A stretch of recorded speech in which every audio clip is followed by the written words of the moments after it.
I would recommend going ahead and double clicking their VIN right here because you can't always copy it on all pages when we're ready to do their paperwork. So come here to DMV online. You'll see this screen after you do their forms and settings and stuff. You're going to hit submit like we used to, and submission successful. It used to not say successful, so now it does. And then we're going to open ALVIN website. I think the hiccup that we were having is with you guys all having your individual accounts. I think that's where Frazer's got the disconnect right now.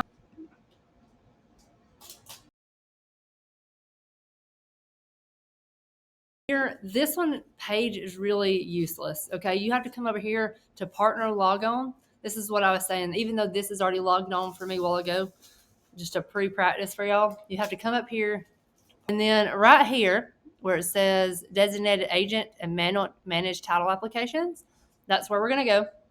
This filter right here, you can paste in that VIN number if you ever need to in this little filter box.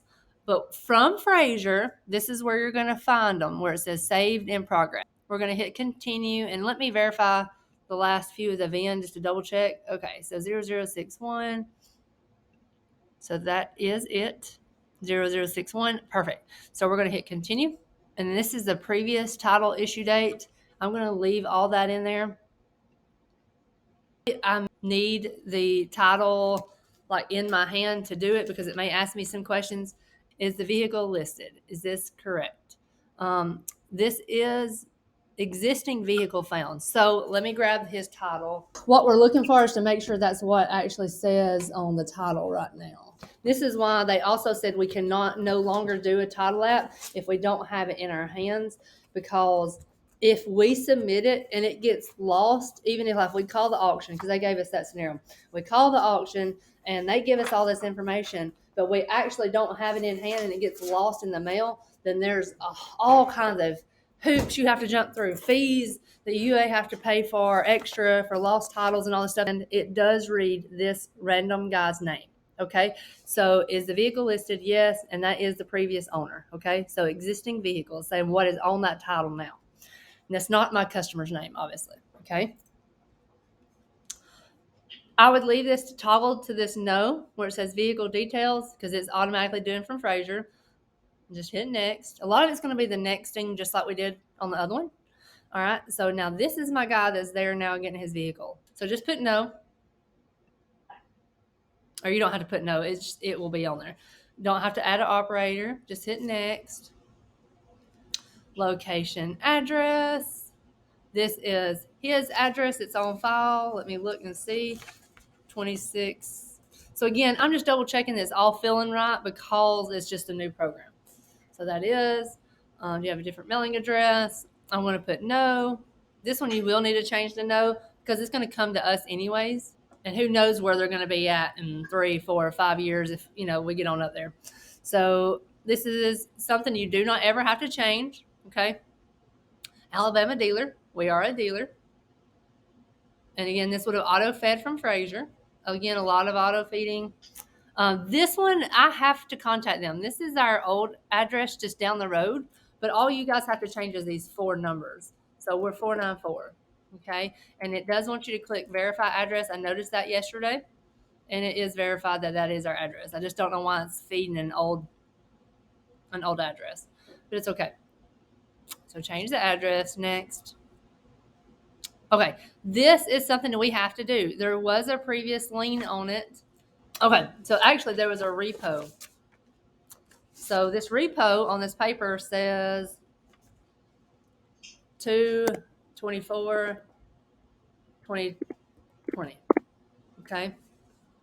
So I'm looking at the repo affidavit. That's where I got that date from. New liens. Okay. The date of sale is auto-filled, and that is correct. It will autofill all this too, which is correct. This is important. We cannot go further if this isn't checked. What this is saying is a title information system. It's saying that everything that we've done up to this point seems to match their system. Okay. So if there is an X right here, we can't get their title out. We're just going to have to figure it out with the state or me and Ryan or whatever it might be. Okay. So that's check. That's great. Next.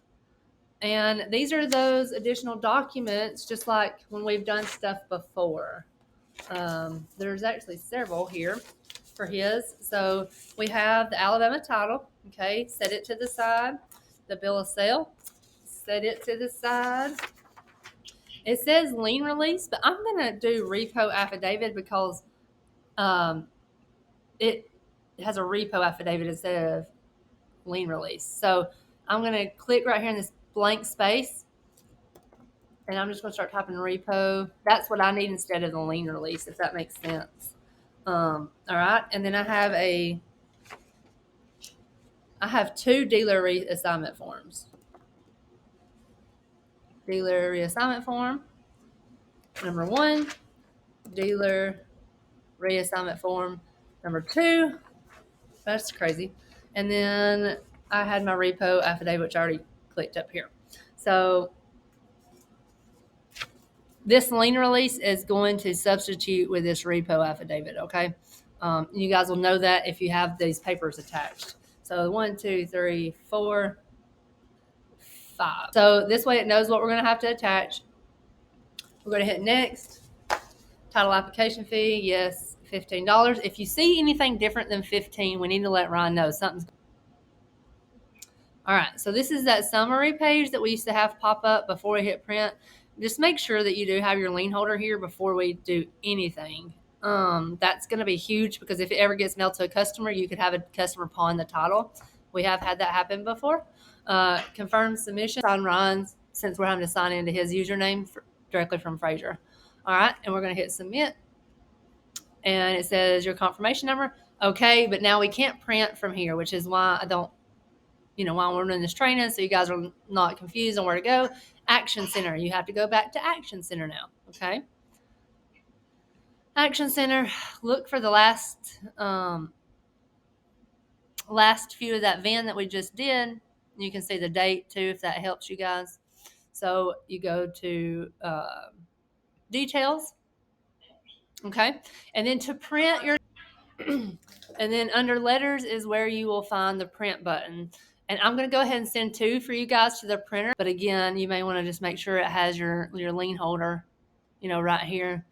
Just like I said, that just worries us with the state having the hiccups before. But anyways, I'm going to print you 2, one for him, one for us, just like always.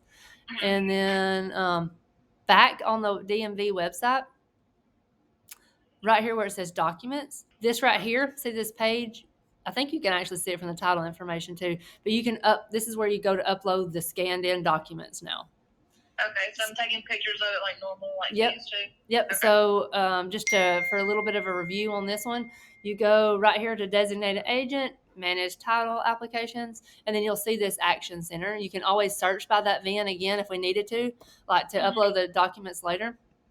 So say I needed that 0061, I'm going to hit search. See, it comes right up in case we had a bunch of them. So all I do is just click it on details, and then we're back to here to upload documents. Now, if we ever see an error or something that we need to change that's messed up or anything like that, you would click rework. Void would need to be total void, like we do not need this anymore. So any changes that need to be made needs to be reworked, okay?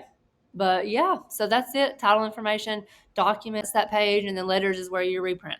So mainly just this page is where we're going to be working from inside a title.